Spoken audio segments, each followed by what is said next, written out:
Hello and welcome back to my channel. My name is RACHELRAE, and today I'm going to continue reading Alice's Adventures in Wonderland by Lewis Carroll. If this is your first time seeing one of these videos, I'd highly recommend that you look at the I button in the upper right corner to start at the very beginning of this playlist so that you're not dropped right in the middle of the story.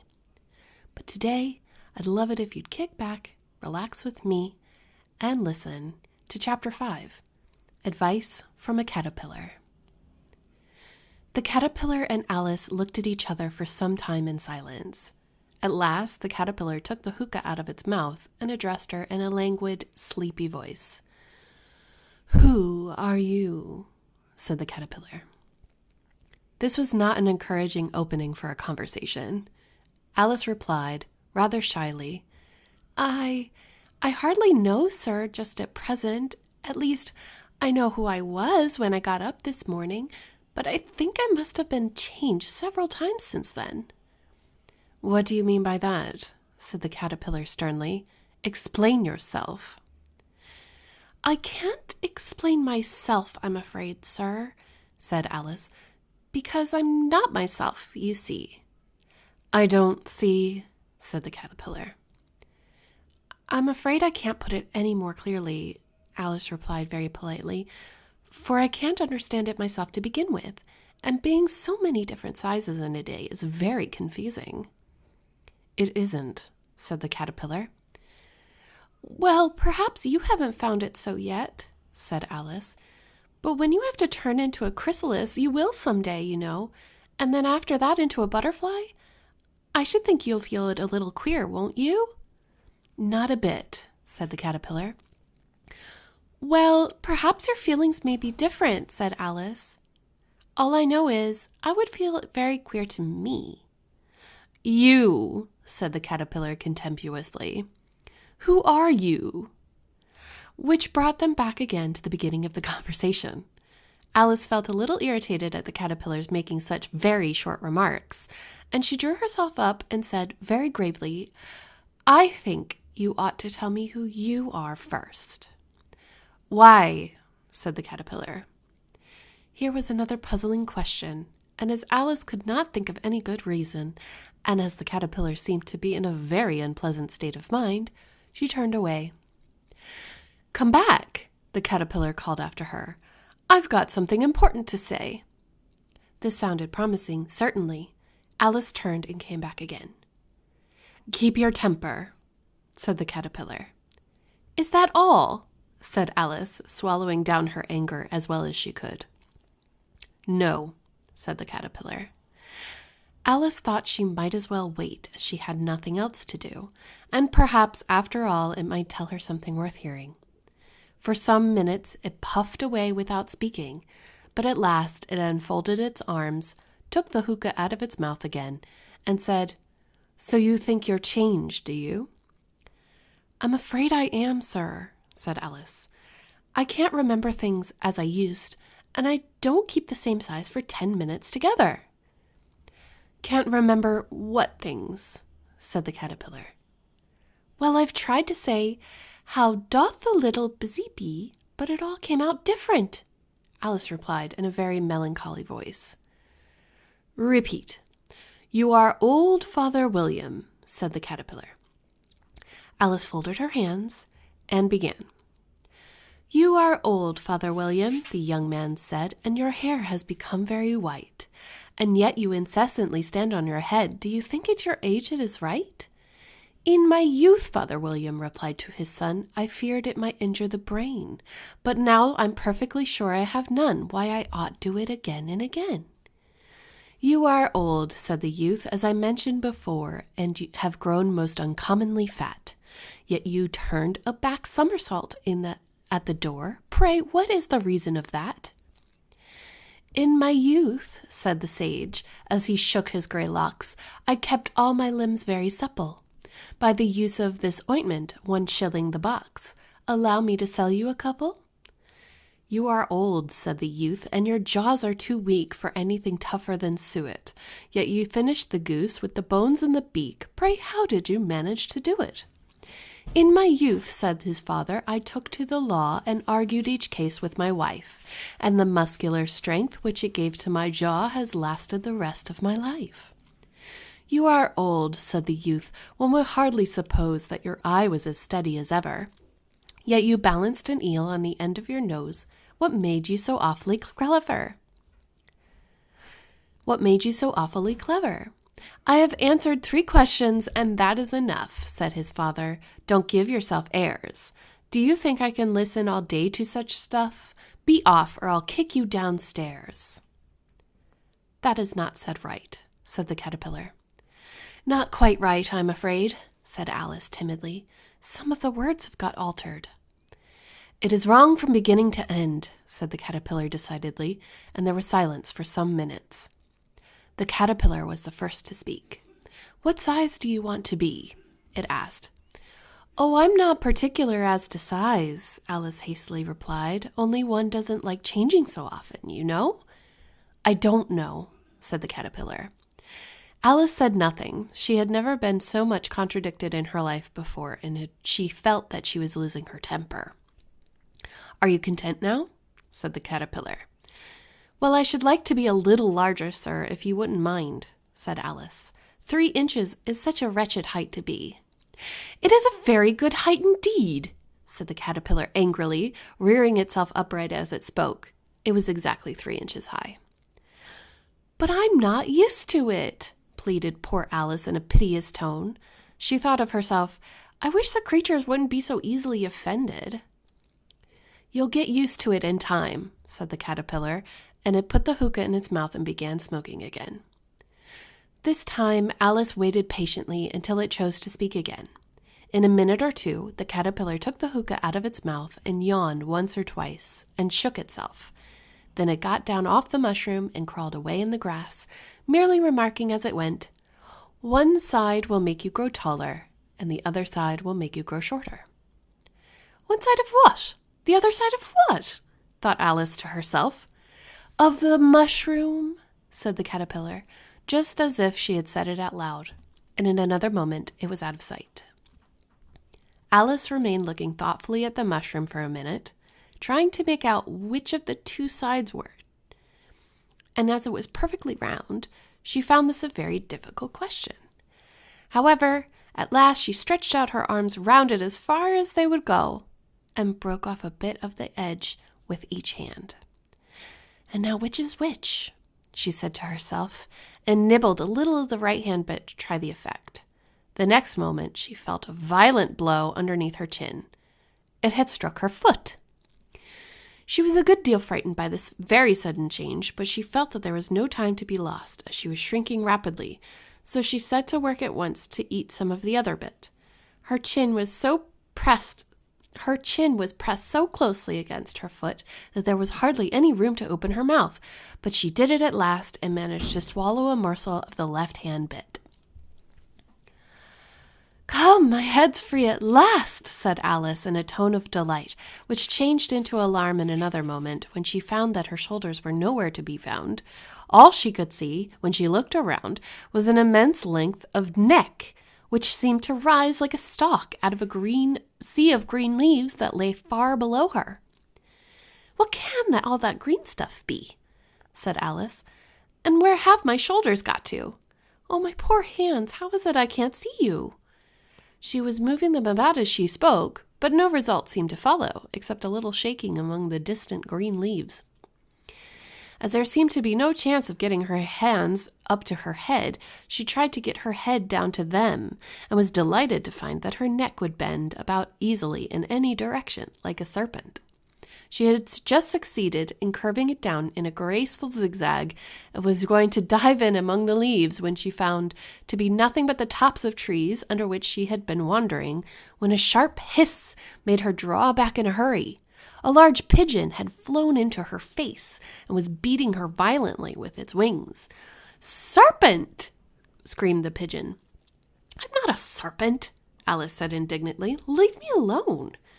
"Serpent, I say again," repeated the pigeon, but in a more subdued tone, and added with a kind of sob, "I tried every way, and nothing seems to suit them." I haven't the least idea what you're talking about, said Alice. I've tried the roots of trees, I've tried banks, I've tried hedges, the pigeon went on without attending to her. But those serpents, there's no pleasing them. Alice was more and more puzzled, but she thought there was no use in saying anything more till the pigeon had finished. As if it wasn't trouble enough hatching the eggs, said the pigeon, but I must be on the lookout for serpents night and day. Why, I haven't had a wink of sleep in these 3 weeks. I'm very sorry you've been annoyed, said Alice, who was beginning to see its meaning. And just as I'd taken the highest tree in the wood, continued the pigeon, raising its voice to a shriek, and just as I was thinking I should be free of them at last, they must needs come wriggling down from the sky. Ugh, serpent! But I'm not a serpent, I tell you, said Alice. Well, what are you? Said the pigeon. I can see you're trying to invent something. I'm a little girl, said Alice, rather doubtfully, as she remembered the number of changes she had gone through that day. A likely story indeed, said the pigeon in a tone of the deepest contempt. I've seen a good many little girls in my time, but never one such as a neck like that. No, you're a serpent, and there's no use denying it. I suppose you'll be telling me next that you never tasted an egg. I have tasted eggs, certainly, said Alice, who was a very truthful child.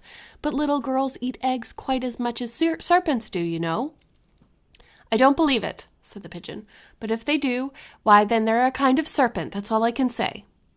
This was such a new idea to Alice that she was quite silent for a minute or two, which gave the pigeon the opportunity of adding, You're looking for eggs. I know that well enough. And what does it matter to me whether you're a little girl or a serpent? It matters a good deal to me, Alice said hastily, but I'm not looking for eggs, as it happens. And if I was, I shouldn't want yours. I don't like them raw. Well, be off then, said the pigeon in a sulky tone, as it settled down again into its nest. Alice crouched down among the trees as well as she could, for her neck kept getting tangled among the branches, and every now and then she had to stop and untwist it. After a while she remembered that she still held the pieces of mushroom in her hands, and she set to work very carefully, nibbling first at one and then the other, and growing sometimes smaller and sometimes shorter, until she succeeded in bringing herself down to her usual height. It was so long since she had been anything near the right size that it felt quite strange at first, but she got used to it in a few minutes and began talking to herself as usual. Come, there's half my plan done now. How puzzling all these changes are. I'm never sure what I'm going to be from one minute to the other. However, I've got back to my right size. The next thing is to get into that beautiful garden. How is that to be done, I wonder? As she said this, she came suddenly upon an open place with a little house in it about 4 feet high. Whoever lives there, thought Alice, it'll never do to come upon them in this size. Why, I should frighten them out of their wits. So she began nibbling at the right-hand bit again, and did not venture to go near the house till she had brought herself down to 9 inches high. Chapter 6. Pig and Pepper. For a minute or two she stood looking at the house, and wondering what to do next, when suddenly a footman in a livery came running out of the wood. She considered him to be a footman because he was in livery, otherwise, judging by his face only, she would have called him a fish, and rapped loudly at the door with his knuckles. It was opened by another footman in livery, with a round face and large eyes like a frog, and both footmen, Alice noted, had powdered hair that curled all over their heads. She felt very curious to know what it was all about, and crept a little way out of the wood to listen. The fish footman began by producing from under his arm a great letter, nearly as large as himself. For this he handed over to the other, saying in a solemn tone, "For the Duchess, an invitation from the Queen to play croquet."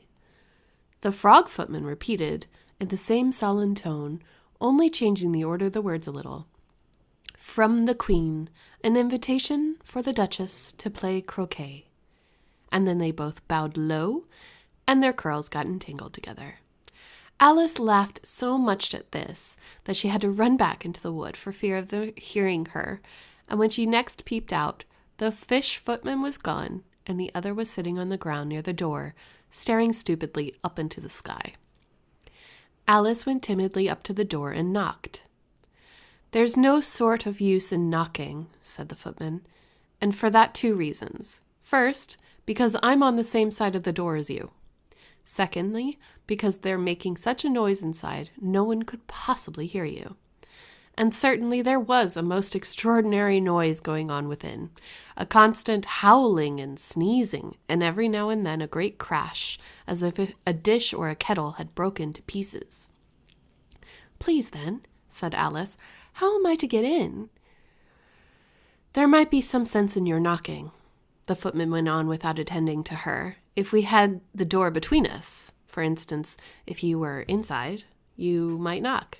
And I could let you out, you know."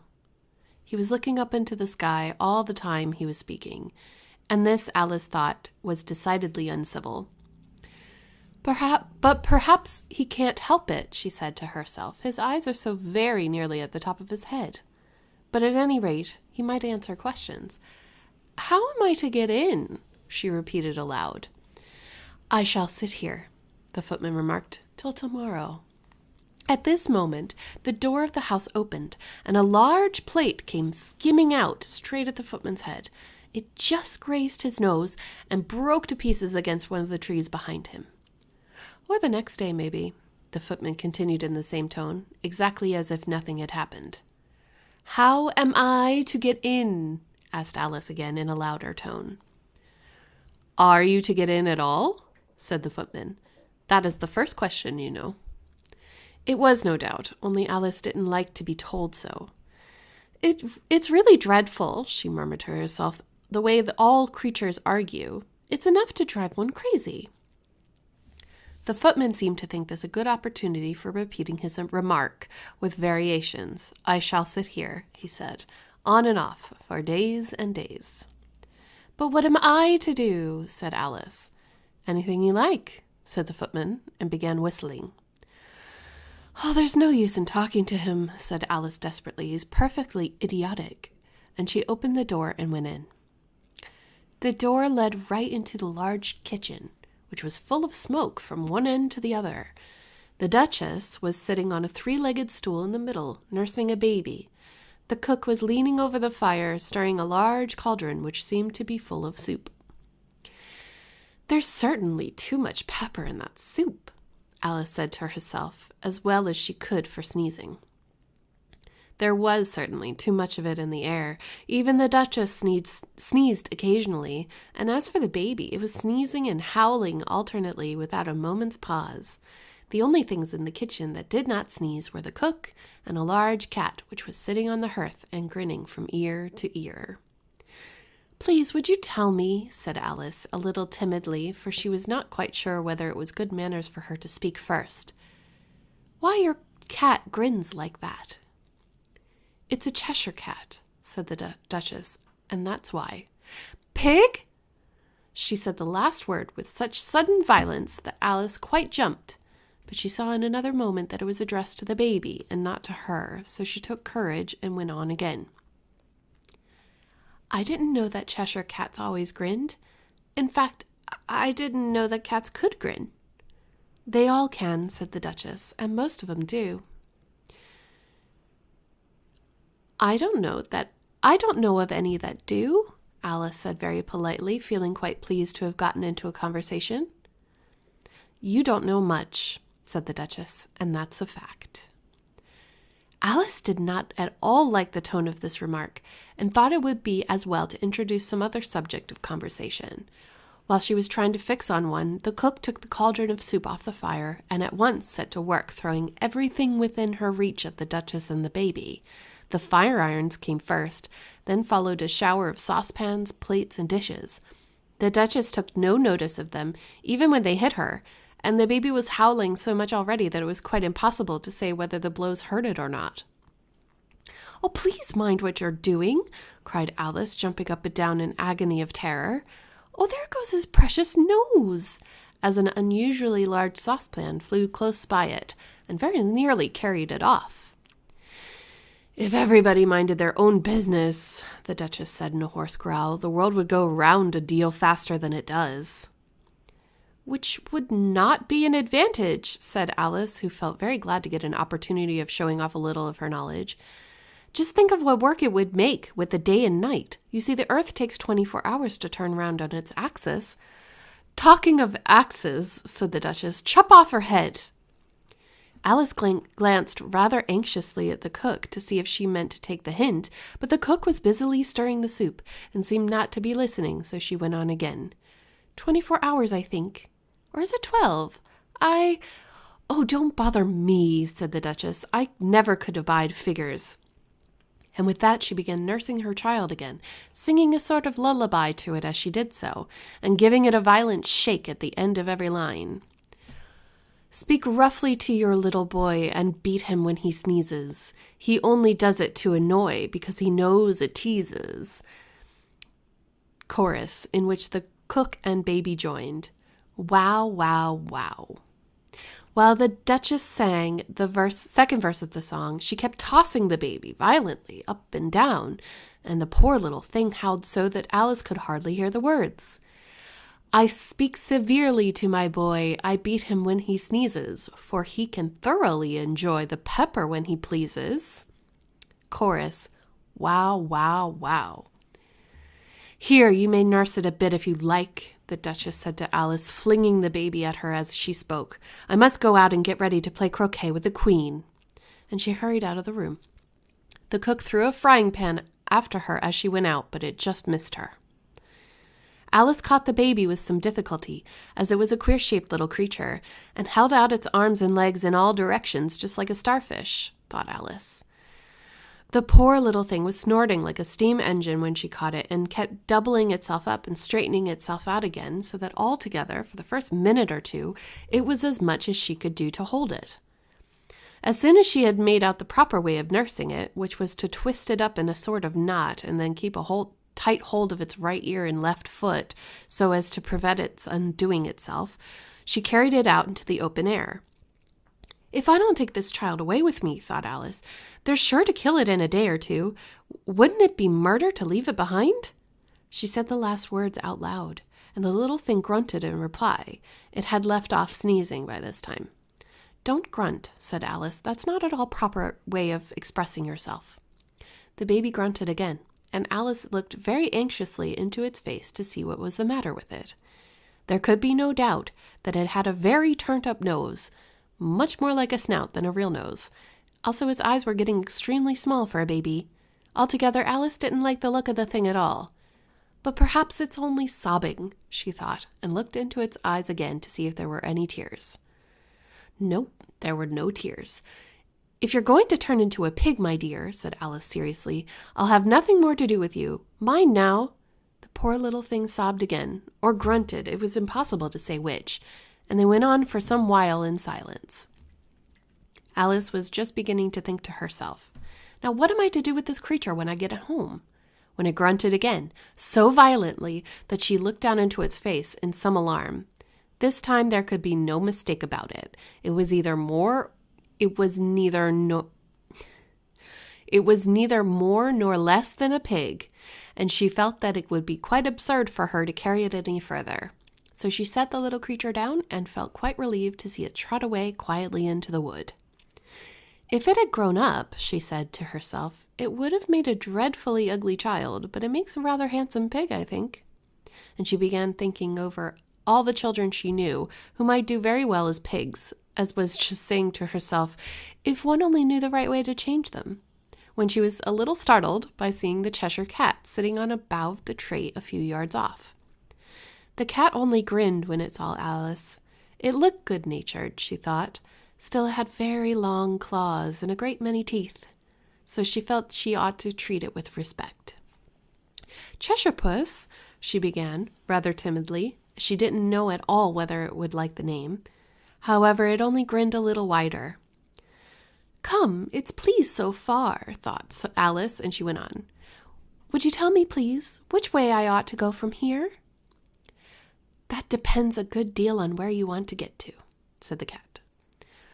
I don't much care where, said Alice. Then it doesn't matter which way you go, said the cat. So long as I get somewhere, Alice added as an explanation. Oh, you're sure to do that, said the cat, if you only walk long enough. Alice felt that this could not be denied, so she tried another question. What sort of people live about here? In that direction, the cat said, waving its right paw round, lives a hatter. And in that direction, waving the other paw, lives a March hare. Visit either you like. They're both mad. But I don't want to go among mad people, Alice remarked. Oh, you can't help that, said the cat. We're all mad here. I'm mad. You're mad. How do you know I'm mad? Said Alice. You must be, said the cat, or you wouldn't have come here. Alice didn't think that proved it at all. However, she went on. And how do you know that you're mad? To begin with, said the cat, a dog's not mad. You grant that? I suppose so, said Alice. Well then, the cat went on, you see, a dog growls when it's angry and wags its tail when it's pleased. Now I growl when I'm pleased and wag my tail when I'm angry. Therefore, I'm mad. I call it purring, not growling, said Alice. Call it what you like, said the cat. Do you play croquet with the Queen today? I should like it very much, said Alice, but I haven't been invited yet. You'll see me there, said the cat, and vanished. Alice was not much surprised at this, as she was getting so used to queer things happening. While she was looking at the place where it had been, it suddenly appeared again. By the by, what became of the baby? Said the cat. I'd nearly forgotten to ask. It turned into a pig, Alice quietly said, just as if it had come back in a natural way. I thought it would, said the cat, and vanished again. Alice waited a little, half expecting to see it again, but it did not appear, and after a minute or two, she walked on in the direction in which the March hare was said to live. I've seen hatters before, she said to herself. The March hare would be the most interesting, and perhaps, as this is May, it won't be raving mad, at least not so mad as it was in March. And as she said this, she looked up, and there was the cat again, sitting on a branch of a tree. Did you say pig or fig? Said the cat. I said pig, replied Alice, and I wish you wouldn't keep appearing and vanishing so suddenly. You make one quite giddy. All right, said the cat, and this time it vanished quite slowly, beginning with the end of the tail and ending with the grin, which remained for some time after the rest of it had gone. Well, I've often seen a cat without a grin, thought Alice, but a grin without a cat is the most curious thing I ever saw in my life. She had not gone much further when she came into sight of the house of the March hare, and she thought it must be the right house because the chimneys were shaped like ears and the roof was thatched with fur. It was so large a house that she didn't like to go nearer till she had nibbled some more of the left-hand bit of the mushroom and raised herself up to about 2 feet high. Even then, she walked up towards it rather timidly, saying to herself, Suppose it should be raving mad after all. I almost wish I'd gone to see the hatter instead.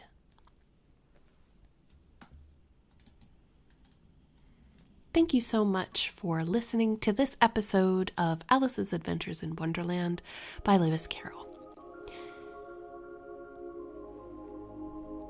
Again, if you would like to start from the beginning, please see the little card in the eye or check out the description below.